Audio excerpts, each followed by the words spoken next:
of Boulder Gate. Yeah? Yeah? How about Sonic the Hedgehog? Woo! Like me? Woo! What about Resident Evil? You told me there's more Resident Evil fans than Sonic? That's not true. Like, really? That makes no sense. Well, we welcome that I'm glad that you're here. Seriously, welcome to this amazing Sunday panel. We're going to talk about voiceover to Mocap, bringing your favorite characters to life. And we're going to have some, of course, all your favorite celebrities coming in and trickle in, as they're trying to finish up their last second signings out there. But of course, we can definitely get started. So again, yeah, I get that. It's good. We got one. I guess we can start with one and they can trickle in. We can start with one and then I guess yeah. Yeah, we did that a couple days ago. Yeah, it's an ongoing pattern. Oh man. But yeah, I appreciate that. Thank you, man. Yep. But we are okay. Sweet. All right. Awesome. So while we, get wait for the rest of the celebrities as well too, of course we have one right now that is definitely ready to meet you all. Of course, let me go ahead and introduce this amazing celebrity. Of course, she has voiced numerous characters on anime series, features, video games, commercials, and toys. Of course, she's done characters that you love, like Tails on Sonic Boom, Wasp on the Avengers, and Jazz on Danny Phantom. Of course, she's done movies like Monsters University, Ponyo, Spirited Away, and Cars, Valkyrie Chronicles. She is one of my personal favorite RPGs, Xenosaga as co-host. Ladies and gentlemen, I introduce you to Miss Colleen O'Shaughnessey.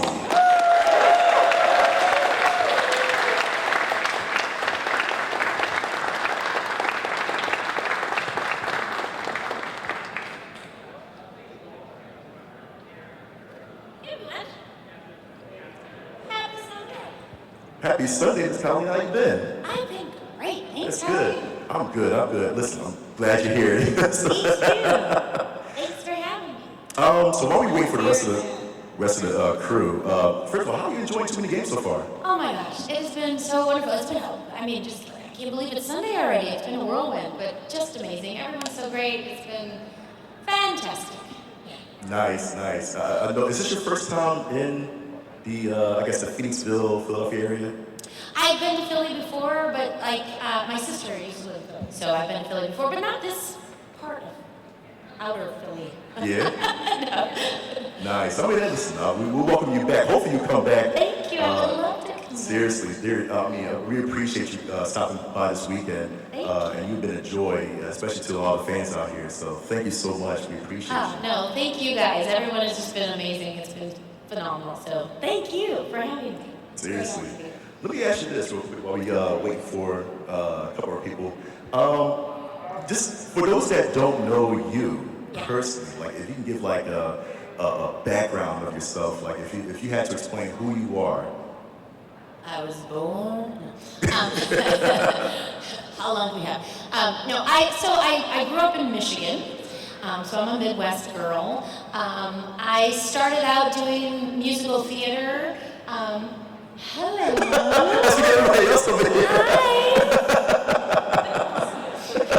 We were just band. Anyway, I started out doing musical theater. Didn't want to do that. Somebody heard me. I just did voices. They just came out. And so somebody said, "You need to do voiceover." And I said, "Yes, I do." So I moved to Los Angeles after I graduated, and I just bothered everyone until they let me do it. And now I do it, and it's amazing. I'm married, and I've got 2 amazing kids, and I have 2 of the best dogs ever on this planet. I am obsessed with my dogs. I freaking love my dogs so much. And I have 2 kitty cats, one who disdains me, one who loves me, but she's mean. She's really scary. Anyway, that's kind of me in a nutshell. Nice. Okay, understandable. Now that we have these amazing people, let me go and fully introduce them. Of course, one, they are a classically trained actor and a BAFTA nominee. You know, I'm gonna do the whole spiel over again with your recognitions again. Award-winning for the role of Carlac in Baldur's Gate 3. Ladies and gentlemen, give it up for Samantha Béart.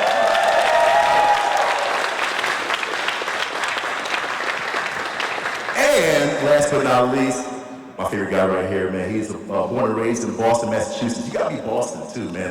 Who's from Boston? Anybody? Boston? Boston? Cool. No. You're the only one. Oh, of course, Nick has developed his heavy dramatic style and method acting in films, worked in over 100 commercials, was nominated for an Emmy, and has now taken his physicality, stuck background, and love of video games in the world of motion capture and voiceover. Ladies and gentlemen, give it up for Nick Apostolides.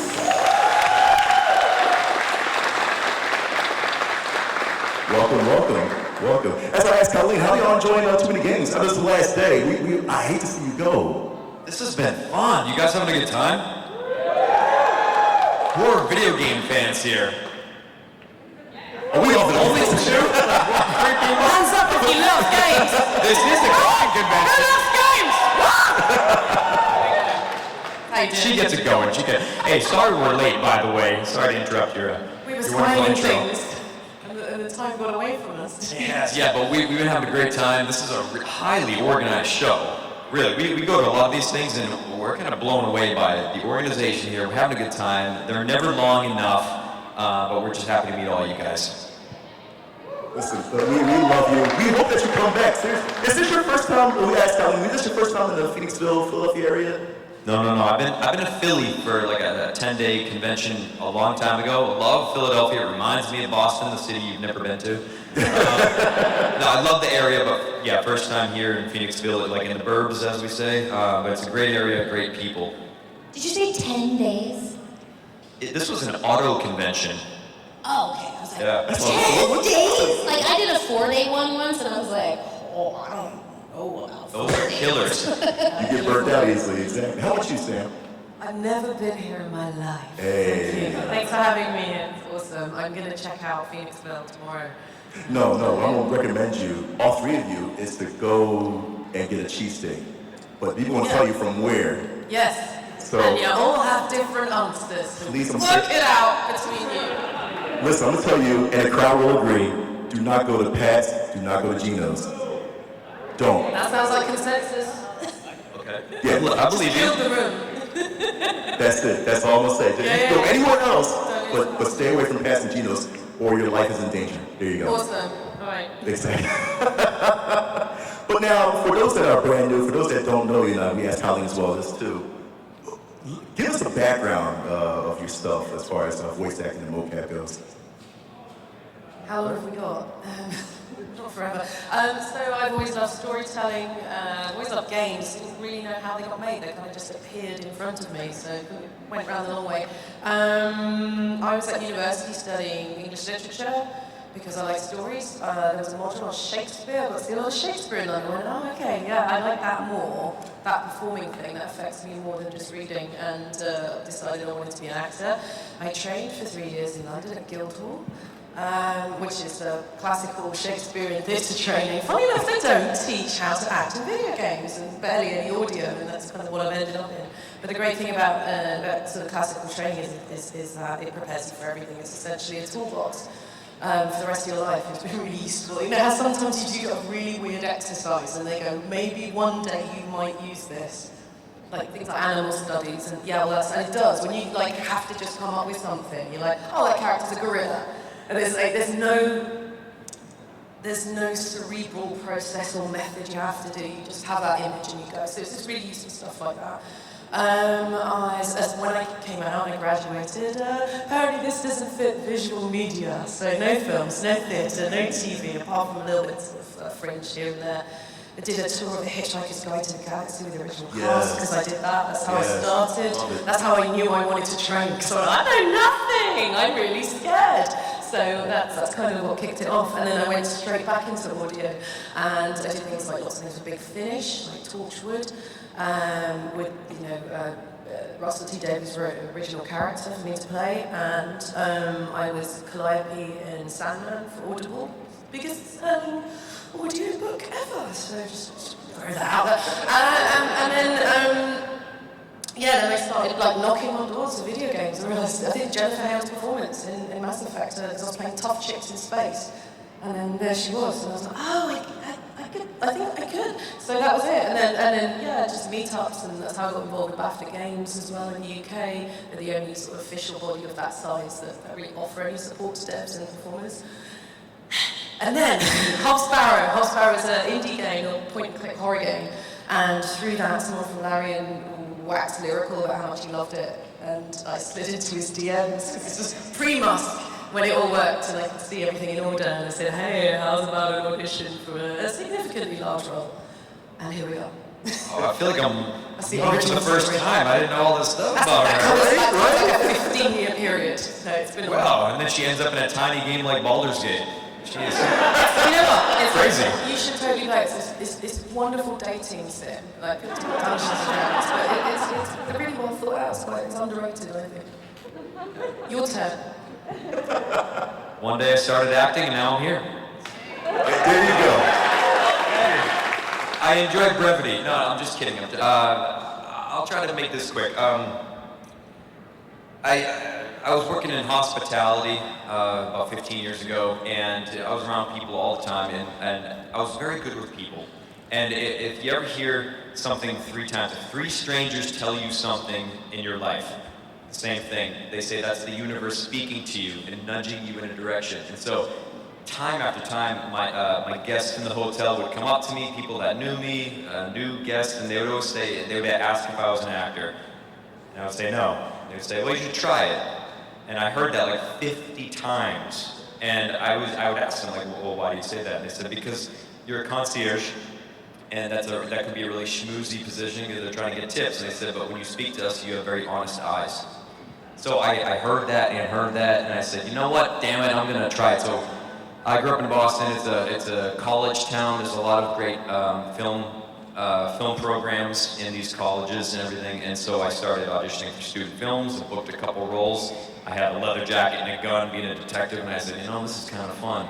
So I actually just, I took a dive, and when the economy crashed in the world around 2008, 2009, I decided to quit my very high-paying job when I was about 25 years old to make absolute peanuts that were cut in half in the acting world, doing free student films and everything, and I just went in that direction. My parents thought I was crazy. And eventually got into video games, and my mom, wanted to throw my Nintendo out the window when I was a kid. That's all I did. She thought I was gonna rot my brain, yada yada. But now I'm working in them, and I'm like, Mom, I told you so. All that stuff.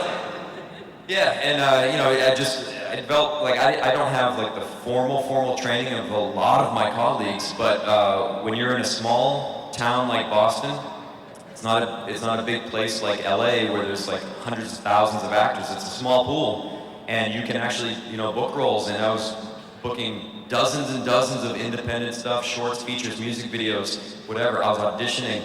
By the time I moved to LA, I already had 4 demo reels. I knew what I was on camera, I knew what I wasn't. Now I keep training.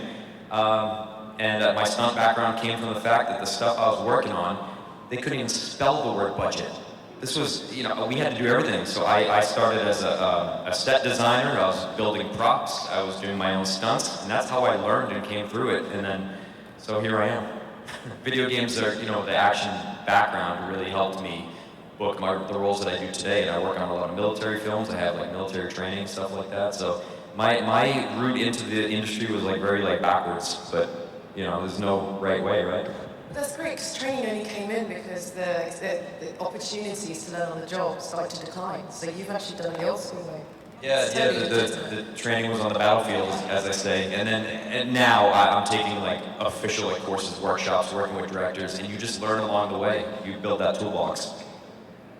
Speaking about training, and I know you can go into Mocap.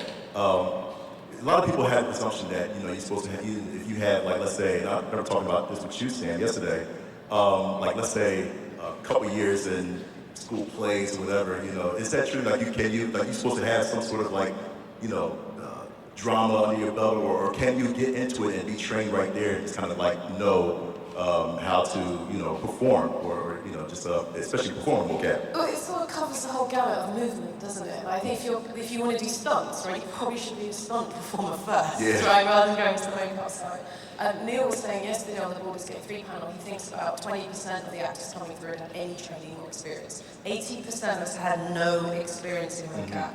You learn on the job, right? We were standing still, we're playing bipeds, we're playing human beings essentially. We're not doing weird creature stuff, and I think, again, that maybe requires maybe some dancer training. So again, I think it's always coming in from another discipline with mocap. I wouldn't be too, the mocap is kind of the format, isn't it? Not where it's the origin of it. So, I mean, there's just so many people out there that will take your money, right? They quite happily take your money. If you want to try on a suit or something, brilliant. But they're not going to teach you how to act, and I think that's where maybe if you're thinking about training, that's what you should be thinking about first. Don't worry about the formats, right? What do you think, Colleen? Oh, definitely. Unfortunately, I have not gotten to do mocap yet. I've wanted to. The closest I've come is the cap on the head. But yeah, You have done facial capture. Is that what you're saying? No, just sorry, that got really loud. Just the crazy cap, not the dots, just the cappy thing. And I'm like, oh, that's fun. How many people this thing has been on their head? I'm not a total germaphobe or whatever, but I started bringing my own headphones long before COVID, just because I have a thing about smells, and I don't want to smell like everybody else's product or their sweat, because gross. So I always brought my own headphones, and then they put this thing on my head, and I'm like, okay. You're going to love mocap. Other people. No, but I really do want to do it. I really do want to do it because I don't know. It's just one of those things. And every one that I've auditioned for, I'm like, I can be 5'5". I'm just not, it just was never the right thing. The weirdest ones that I've auditioned for is because I do a lot of kid voices and boy voices, and they obviously were going to, probably use my person, but maybe they would it was going to be facial capture, but it was for a boy, and they had us do an on-camera, a self-tape audition. I was like, for a boy, but that's weird to me. That's weird to me as well. Yeah, you don't need to see my face, you just need to hear what I can do, so that was so very, and I watched it back, and I'm like, I redid it so many times, but I'm like, I look how I look, I don't look like a boy, so it was just, anyway, so that's awkward for me. But yeah, I would, my guess would be that the acting training is what you would need more than necessarily because from the friends of mine that have done it, there's a lot, there's blocking, there's depending on what you need to learn the weapons and all that, go to the gun range and stuff and learn all that stuff, but anyway, depending on the game. I would say it's a matter of time, I'm sure. There'll be a point where I hope so. I would love to. I told my agents, I was like, this year I'd like to do a mocap. So I don't know. That's it. Honestly, if they do an animated CGI of Boruto, they ask you to do a mocap chocho, please do it. I guess we'll love that. Super chocho Oh, that would be glorious. I would love it. I would love it so much. But go back to voice acting. Did voice acting come naturally for all three of you, or was it actually a skill acquired and you had to train for that? Did you do I guess acting? I'm trying to think maybe doing random impressions, always acting out in public, or do you have to train for that when you desired to do that career? I'm still trying to bridge the gap between voice acting and physical acting for me. Now, we did talk on the other panel. Neil spoke a lot about it, that the core of voice acting is acting, yes, and everything helps you, whether you have Shakespeare training or anything. It's all acting. You need to understand the words, the subtext, and all that stuff. But for me, I always began as a physical actor on camera, and I just learned that I'm I'm more like a stoic and nuanced actor, whereas I say a lot with my body, the nonverbal stuff. A lot of my message comes through that way, and so when I'm now in back of a microphone, and that's all you hear, that's the message, is the voice, I find it hard, a lot of my nuanced acting gets lost. And so I have to kind of make up for that now. So I'm still learning how to bridge that gap. and that's kind of weird because people think I'm this big prolific voice actor. I'm really not. I'm more of a physical guy. My bread and butter is performance capture and Mocap, who also does voiceover, and the voice is used. It's like almost like a byproduct, you know. So I'm still learning, guys. And if anyone's pursuing it out there, I know many of you ask those questions. You know, the advice to give an aspiring voice actor. I'm an aspiring voice actor as well. Okay, so just keep training and learn what you can learn. Online has it's a plethora of resources. Use it. Train locally. You know, that's what I can say. I've been doing it my whole life. And I didn't even realize I was doing it. From forever, if there was an animal or a baby or something that could not speak, I spoke for it. It would have an expression on its face, and I would just give it a voice. Always, forever. I ran around the house. I'm a lot older than probably everyone in here. But I was a Saturday morning cartoons kid. I was an after-school Flintstones and Jetsons kid. Scooby-Doo. I watched it all, and I was around the house. I was Captain Caveman and Captain Caveman, like all over my house. I was the Shmoo. I was Foghorn Leghorn, like I was all over my house. Fozzie Bear, waka waka. Like the crazier the better, that's all I did my whole childhood. And I would do animal sounds or whatever. Like I got to work on Planet of the Apes, like additional voices stuff, and it was like a whole group of us, and I was like, I get to do monkey sounds for 4 hours? Like it was like my dream come true. But seriously though, those were kind of intense sessions, because Planet of the Apes is not just like, they're not silly monkeys. They're having it's a rough time. And I felt like we were in an acting class. Maybe you're in those acting classes where it's like you try to get the emotion across, but just use gibberish or whatever. It was very much like that, but using ape and monkey sounds. So I was like, I feel like I'm in a weird improv group right now. But it had to be so grounded and so like real, because these apes are being, tortured, and it's sad, and they're like, okay, and they would like really lay the scene for you. But anyway, yes. So like when I was saying earlier that somebody overheard me, they would just come out. Voices came out all the time, and just in regular conversation. Anyway, so that's when that person approached me and was like, was that you? And I'm like, I'm sorry.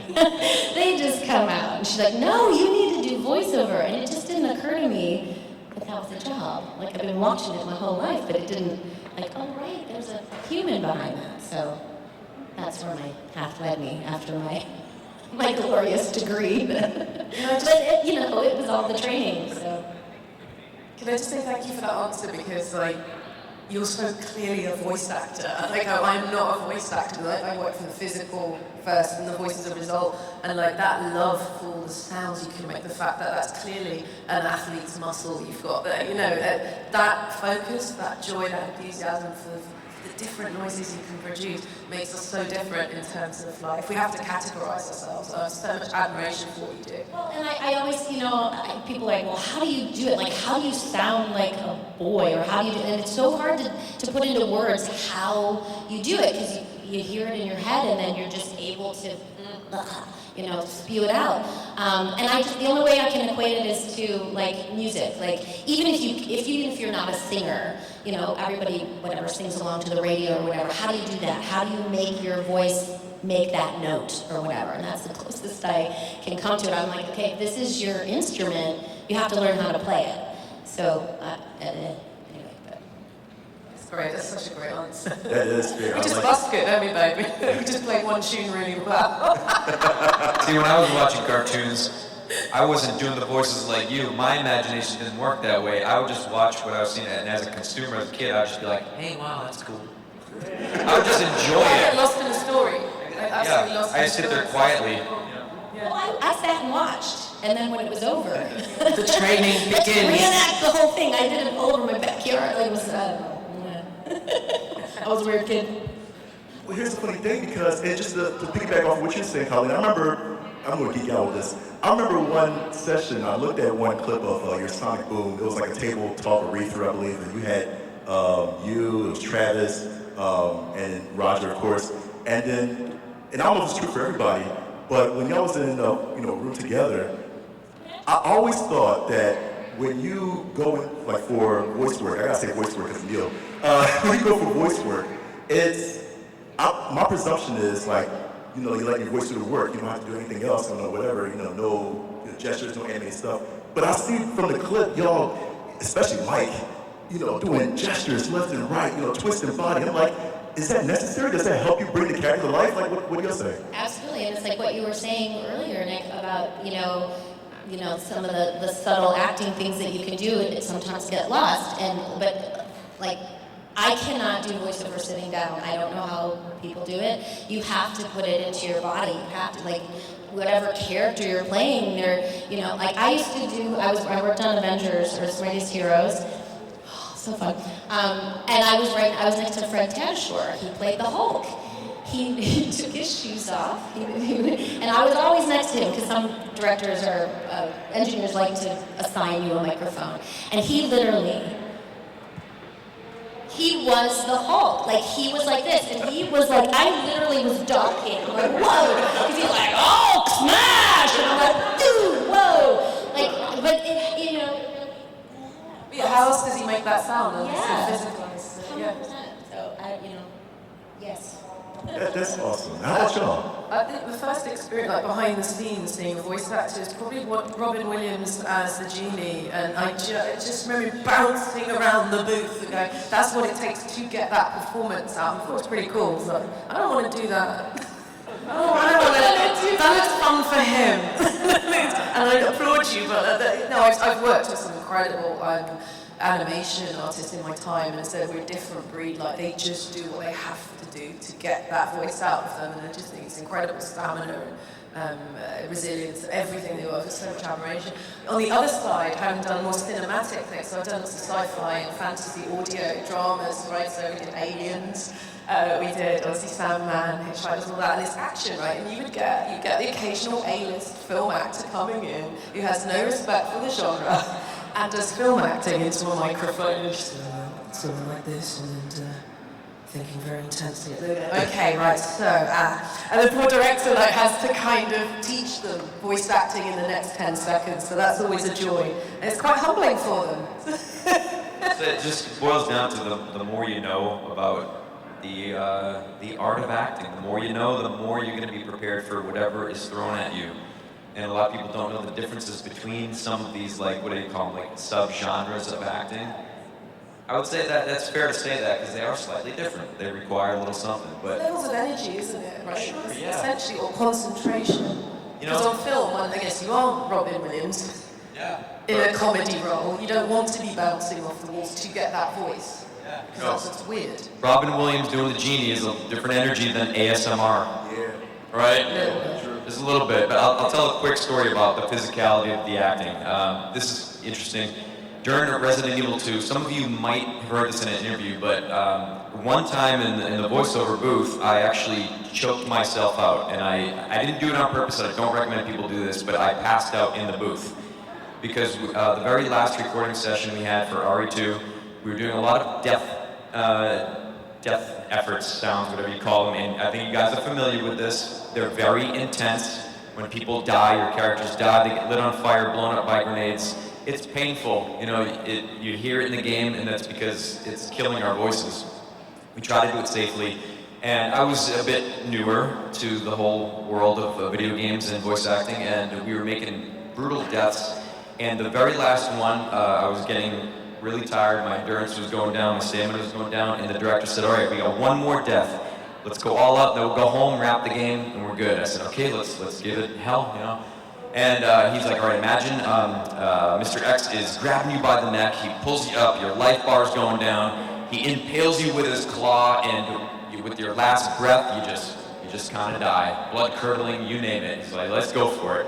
The room was hot, I was sweating, I was lightheaded from all the screams. And so what I did was talk about physicality, I grabbed my neck, because I thought it sounded better, I was, cutting off my air supply. I almost passed out there. I had blood in my mouth, so we go. Like that, but times 25. And I took his note of, we want to hear your last breath, and then you let go. So I was squeezing too hard. All of a sudden, the world went black, and my body went like this. I crashed in the back of the booth, hit the wall, fell down, and he thought it was part of my act. He thought I was just, he thought I was method acting, and he goes, Nick? And then my face was white, my leg was shaking, and he realized that I wasn't kidding around. So he goes, oh my God. And he comes over, and I go, I think I just passed out. And he goes, yeah, you passed out. And I was like, did I break anything? They thought it was so funny, like I was okay. They thought it was so funny that Capcom actually put that sound file in the game. So one of the times where I die, it's that very take where I crashed in the back of the booth. Talk about physicality. It takes a lot. Don't do that at home, guys. Don't choke yourself out. Professionally. Just don't do it. So, really quick, I learned my lesson. You didn't impale yourself? No, I didn't. But in RE4, I learned my lesson. In RE4, Leon gets choked 5 times in the game. I did those takes on my knees. Just in case. And then for one of them, the director, Steve, this other guy, one of them, my face went, he said, like, every shade of red and purple. And he's like, you don't need to do that. I was like, well, for me, I do. Nick, if you were doing that today, what would you do differently? I would lie down. Hey! Definitely clear the space behind you. I would get my pillow, Oh my God. Listen, how dare you endanger your life for our enjoyment to play these games, but like seriously, let's bring the character to life, actually, exactly. Now, you brought out an extreme, example of what you It's extreme, and I don't recommend it. I mean, we have trained people here that probably can get there without doing that, but I'm still learning. I'd say there's adrenaline and there's people pleasing, right? And there's the fact you're in it, and we want to do the best job. We want it to stand, and we don't want to have to do it again and again. So I think unless we're really advocating for ourselves and asking for breaks and that thing, it can get dangerous quite quickly. Yeah, but stay healthy, guys. Really, pursue it in a healthier way than I do. Right. I'm not advocating for it. But now, Don't do what I did, kid. Don't make the same mistakes I made. But now, for both of y'all, is there like any habits that y'all do as well too when it comes to voice acting? I see people put Nick was talking about putting their fingers on their necks or grabbing the back of their head. Do y'all have any habits that you do as far as bringing your character out that you go to? I'll say. For efforts, just very quickly, for efforts in video games, if I was being stabbed in the stomach, You're right. I'm just going to tap it so I've got that accuracy, or an arrow to the shoulder might produce a different sound. It's always about that specificity, isn't it? So just I sort of physicalize it slightly, trying not to self-asphyxiate while I'm doing it. It sometimes depends on the character, but yeah, for sure.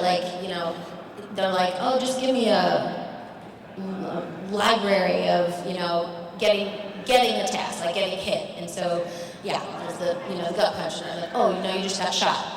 Okay, I've never been shot, but let's see what that that might sound like. Yeah, or giving damage, okay, am I throwing something? Am I punching? Do I have it? What do I have? How am I giving this damage? So having all that information is helpful. And so if you're throwing something, and sometimes they want to double, and you pull it back and then you throw it, but don't wear jingly bracelets.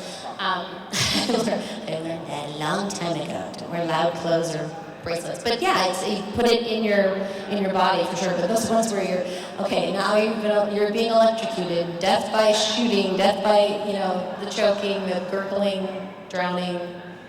Yeah. But the other thing though too is you have to take care of your voice, and I've having done it for so long, and luckily having a singing background, I do know how to take care of my voice. But sometimes games and you're in it, and sometimes you're not thinking about that. You're thinking about the moment and what's happening, and sometimes you take it too far, and the next day you're like, oh no. what have I done? But I've learned to, I do vocal warm-ups before sessions now, even if I'm not singing. I used to only do warm-ups for singing sessions. Now I do them for all of my sessions. Because even just talking, even if you're not deaf and dying and screaming, talking for 4 hours tires you out, especially if you're doing a gravelly little boy that just like, Konohamaru murders my throat, especially in a game. Oh my gosh, Konohamaru in a game, you better make it Friday afternoon, because I won't work the rest of the week. But. No, that's true, that's fair. Yeah. One more question. Before I actually ask this question, we got some time. We'll make sure that the audience knows that you can definitely contribute and ask some questions well too. There's a microphone right back there. You can start lining up as well too. Before we get to the audience questions, I want to ask this for those that are aspiring to be voice actors on the Mocap. What are some challenges that you had to face and how did you overcome? Some major challenges that are like hiccups. Stamina for knowing that auditioning is part of the job. Mm-hmm. Like, you have to be ready to get, told no a lot. 80% of the job is auditioning. And I don't know what the percentages are of what you end up actually booking, but you have to get into the mindset of, I don't have to audition, I get to audition. Because you can't get the job without the audition. And there are times like once, you have a body of work and there are people that know you and they've worked with you, then sure, sometimes you get that phone call, hey, we know Samantha can do this, we're just gonna call her up and have her do it. But and maybe this is different for you guys, but for me, I still have audition all the doggone time. So, Sam, how about you? It's a really good question, because I think we've talked about technique so much, and we've covered that, so it's more industry stuff and mindset, and that there's so much rejection out there. You have to be so confident in your own ability and just your uniqueness, right? That's essentially what it comes down to. Love the craft that you're in, love what you're doing, see it as an art form, because when you're not booking those jobs, it's not you most of the time. There's so many factors out of your control, and you have to be cool with that. And that's a mindset thing. I'm not quite sure exactly how you do that. But I think over time, I haven't booked a big game since Baldur's Gate 3, and that surprises people. But in the UK at least, there's no gatekeeping, there's no casting director to remember you for the next game. You have to start again, start knocking on doors, And I'm cool with that. I know I did a good job in the thing, and I'm like, okay, the time will come, and I don't know when, but it will. And you don't want to quit just because you had a bad year or something. Yeah, I would say, second everything that they've said, yes. But what I tell people when they ask me that question of any advice, my quick advice is very, very crucial. In my opinion, it's sound advice, and that is you have to want it for the right reasons.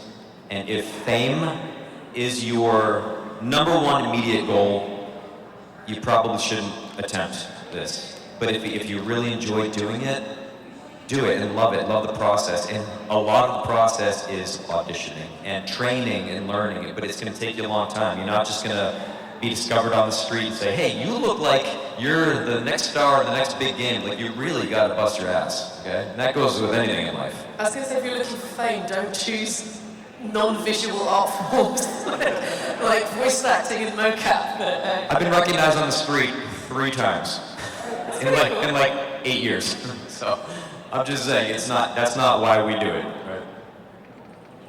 That's fair too, Nick. So we're going to have some questions from the audience, and of course you come up and...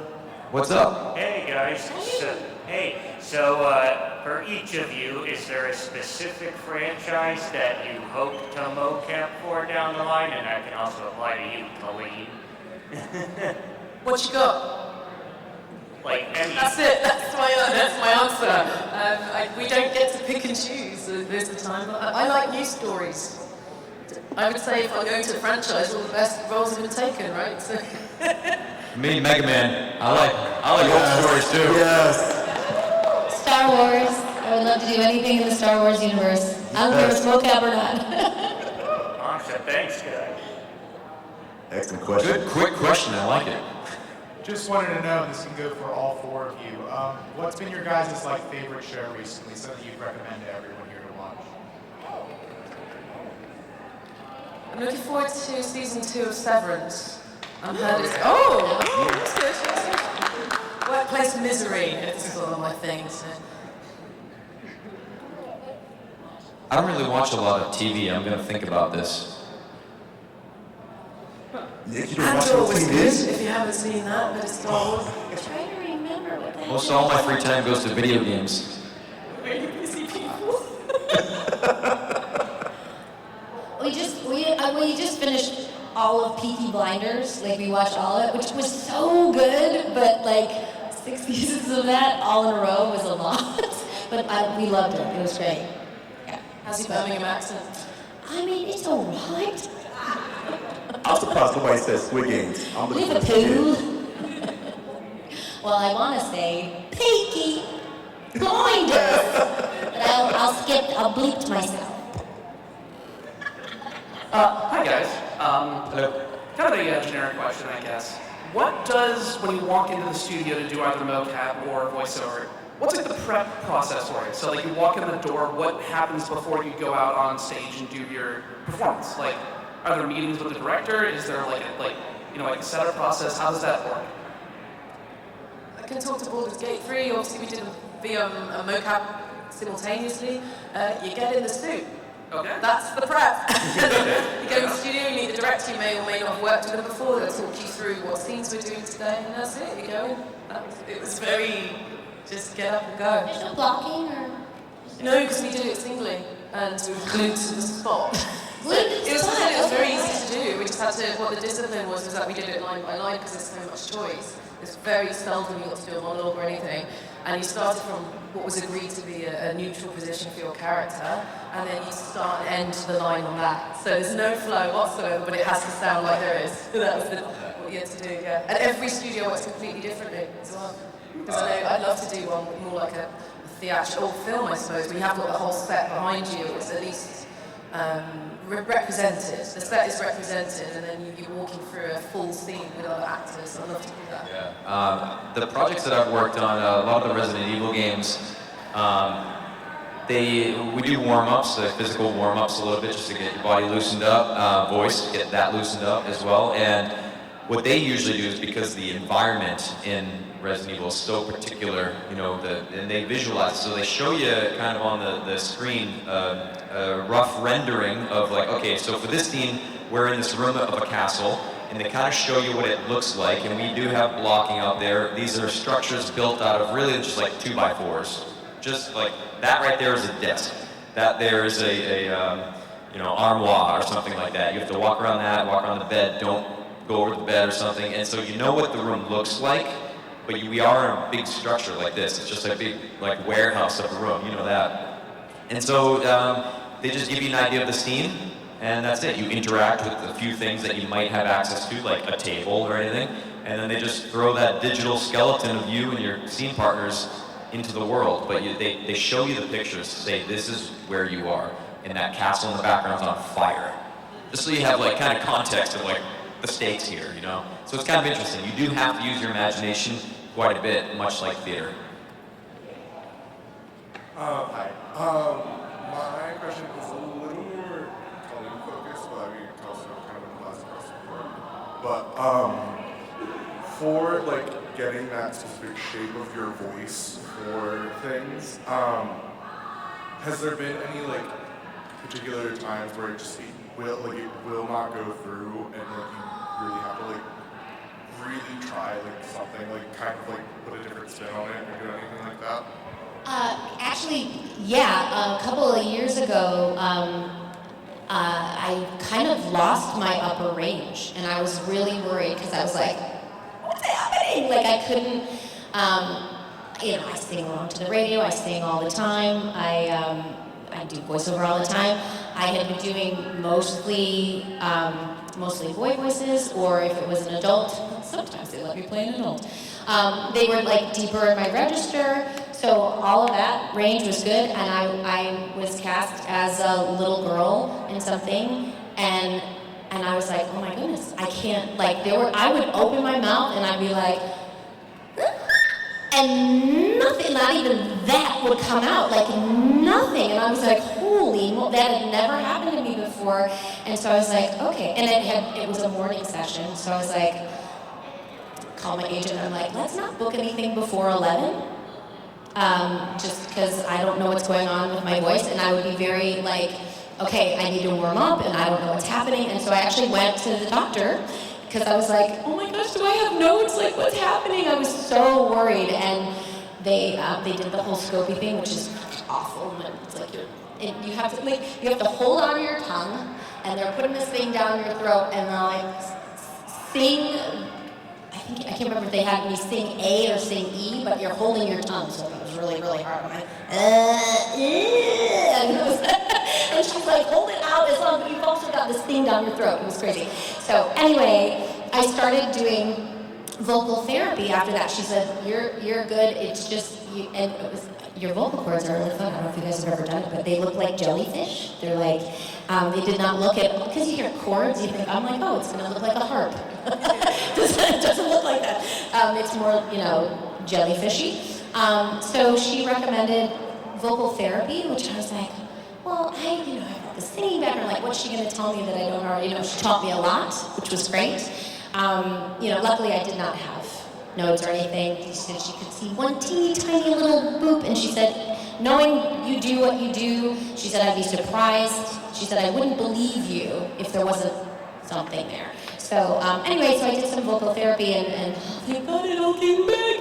But it was really stressful because I was, and I wasn't recovering as quickly as, like we talked earlier about stressful game sessions and, your voice being tired. I bounced back really fast, and I wasn't bouncing back, and so yeah, that it has happened, but luckily it's okay now. You got it back. I did, thank God, because I was like, oh goodness, I guess I'm a baritone now? Like, I don't, Join the club.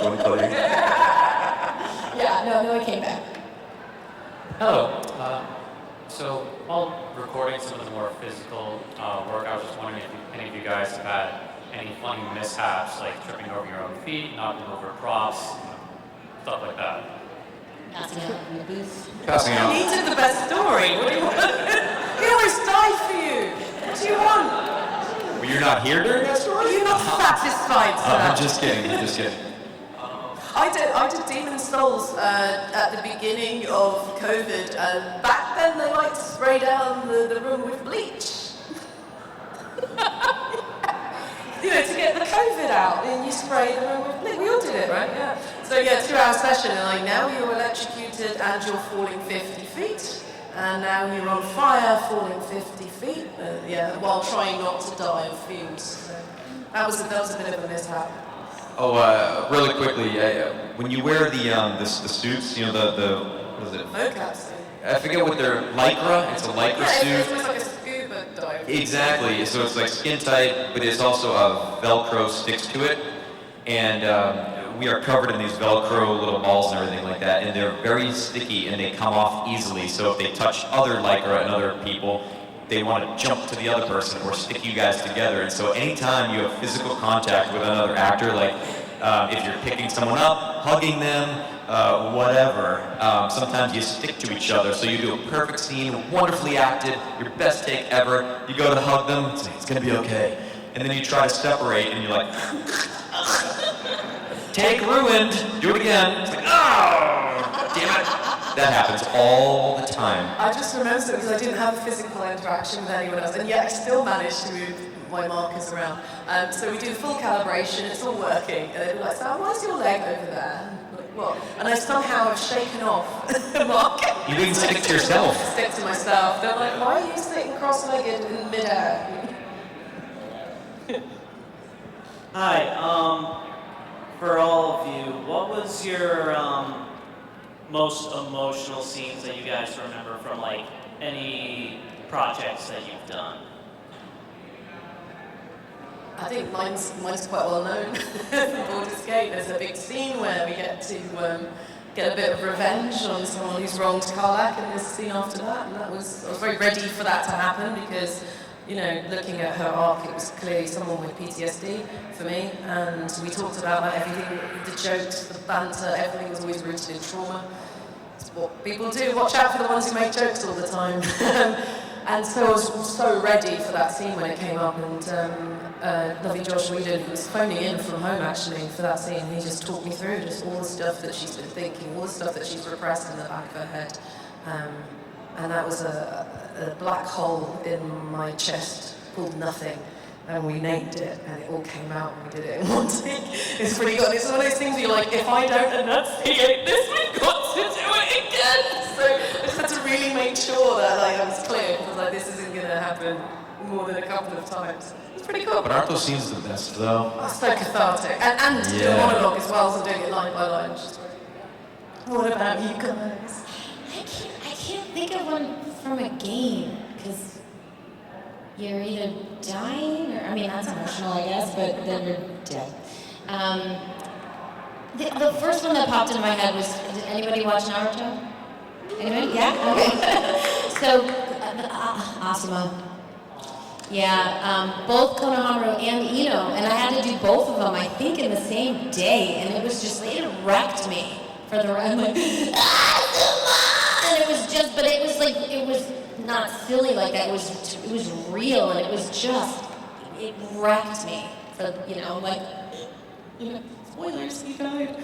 But yeah, no, that's the first thing that popped into my head. That, and then, this wasn't like super duper, but the scene in the Sonic movie, when they're sitting by the fireplace, and he's like, really, we're friends, and he's like, oh, you were weird, maybe being weird isn't so bad. Like, that was such a touching moment, and I actually got to work with Ben Schwartz, and I was in my closet in Burbank, and he was in Vancouver, and but we got to work together, and it was such a beautiful moment in the movie, but it was also that since we got to work together, I think that made it even that much more, anyway, those are mine. And for me, death scenes really hit hard. I would say what stands out in Resident Evil 2 is when the kendo scene in the courtyard when he has to put down his daughter. That was a very, very dismal scene, very emotional. It was so quiet on set that day. And the late Ken Lally did an amazing performance as Kendo. That's a heartbreaking scene for me. And also when Luis dies in 4, sorry if I spoiled that. People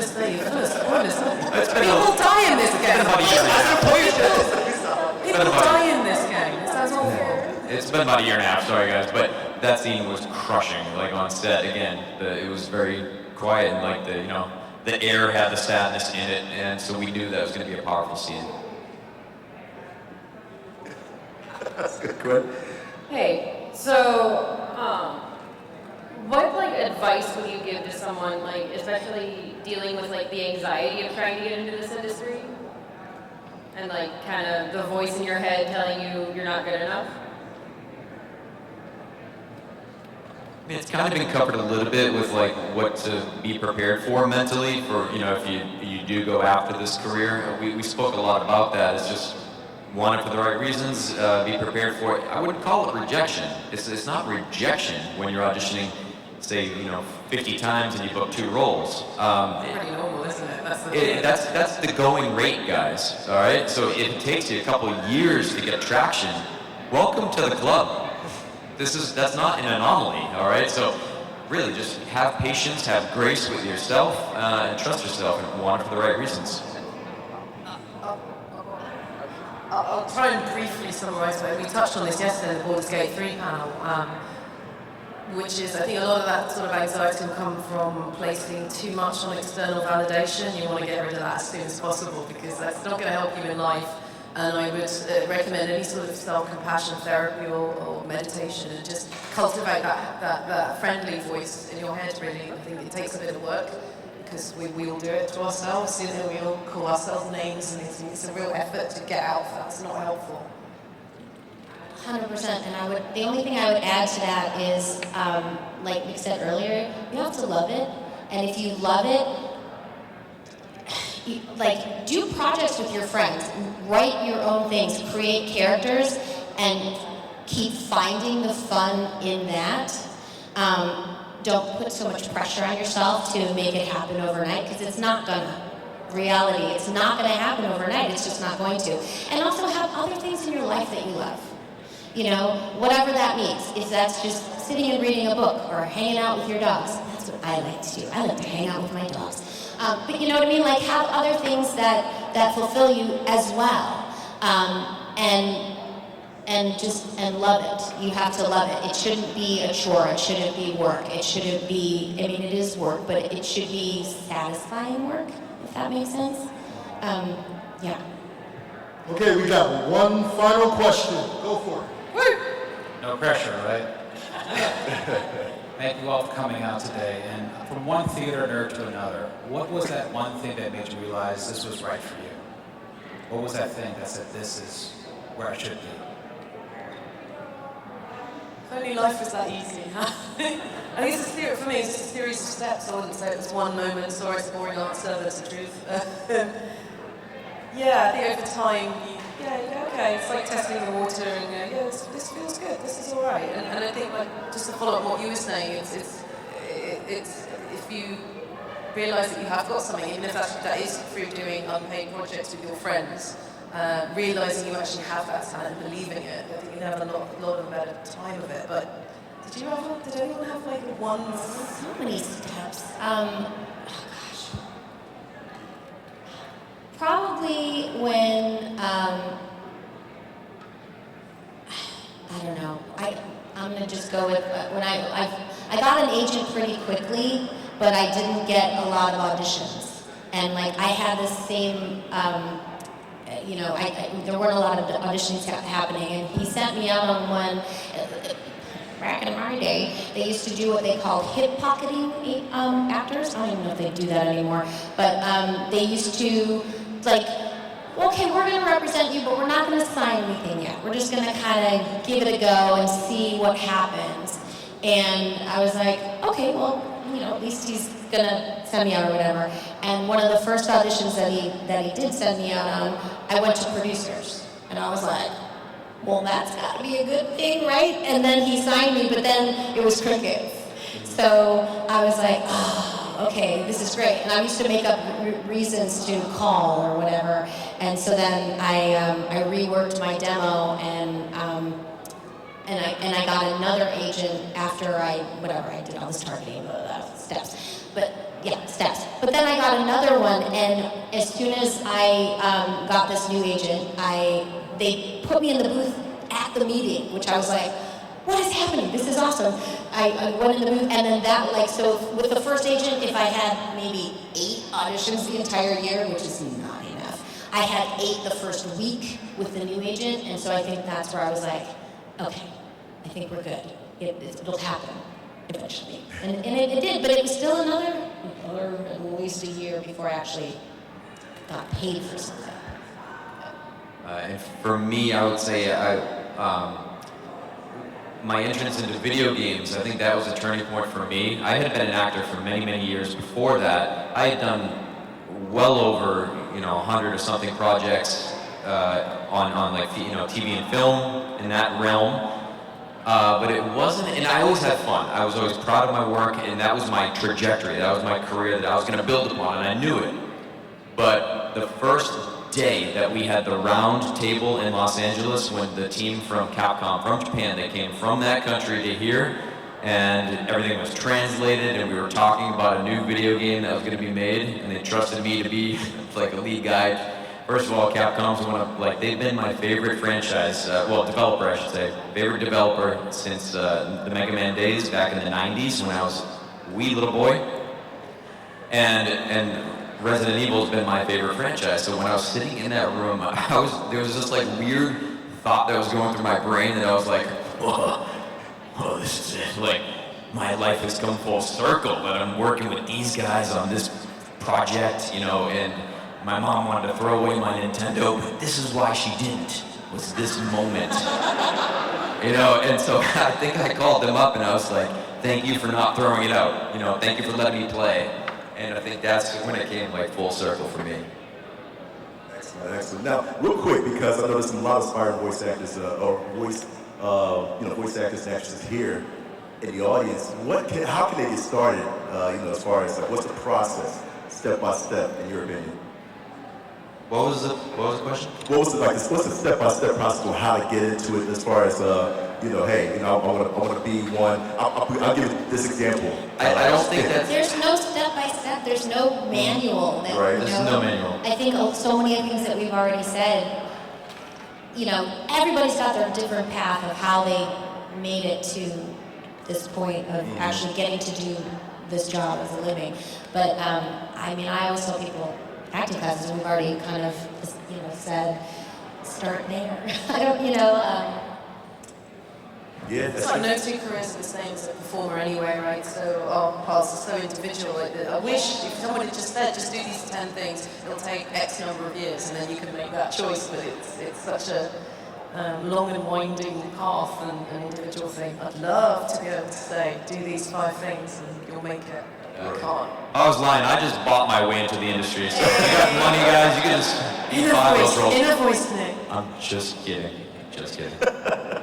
One final question real quick, because it's is it hard to follow behind somebody as far as for instance, for you, Colleen, I know when you got the Tales, and it was probably after, I believe Kate was doing Tales well too, trying to imitate that example, was it hard trying to do that, especially for anybody else as well too, follow behind somebody in a character, or do the director let you have free roam and say, hey, go ahead, be your own person, just go free. How was it for you, Colleen? Well, I didn't have to do what she did. I didn't even know, because this is me and not knowing stuff. I didn't know that Kate was Tails before. So I'm auditioning for Sonic Boom, the show, and I auditioned. I got a callback. At the callback, who's in the waiting area but Kate Higgins? And I didn't know that she was Tails previously, so we're sitting, we're chatting. I've known Kate for a long time. We're talking about our kids. We're just hanging out, and somehow it came up that she was there, called back for Sticks, I think, and I was called back for Sticks and Tails, and she told me that she was Tails. I'm like, oh my goodness gracious, I am not going to audition for your part. She's like, she kind of gave me her blessing. She was like, no, we've talked. They don't want me. It's all good. Please, you do it. So I went in and I did my callback, and then I got it, which was wonderful. I didn't know it was coming with the games. We actually did a game first, and then started the show. So there was never you need to do more Kate. We need a little more Kate in here. There was none of that. It was because I didn't know, and I hadn't listened to what she had done before my audition. The sides came in, I did my audition. Yay, they picked me. So I didn't have to do that, which there is a lot of pressure that way. I know, even if you're trying to do a voice match for somebody else, because you're not that person, it's really hard to know, their instincts are going to be different than your instincts, and so you can come really close to sounding like them, but it's so hard you can't put your brain inside of somebody else's brain or put theirs inside you. It's tricky. So I luckily have not had to. I've done some voice matching, but I haven't had the pressure of doing that. Gotcha. Yeah, that's fair. Well, listen, I appreciate y'all being here so much. Thank you so much. First of all, can we give a round of applause to Nick Apostolides, Samantha Béart, and Colleen O'Shaughnessey? Thank you so much for being here. You are amazing. Thank you guys. Thank you as well. Thank you. I appreciate it. And thank you guys. Thank you so much for having us. All y'all enjoy Too Many Games. My name is Mark, past controller. Again, I'll see y'all later on. Enjoy the rest of Too Many Games.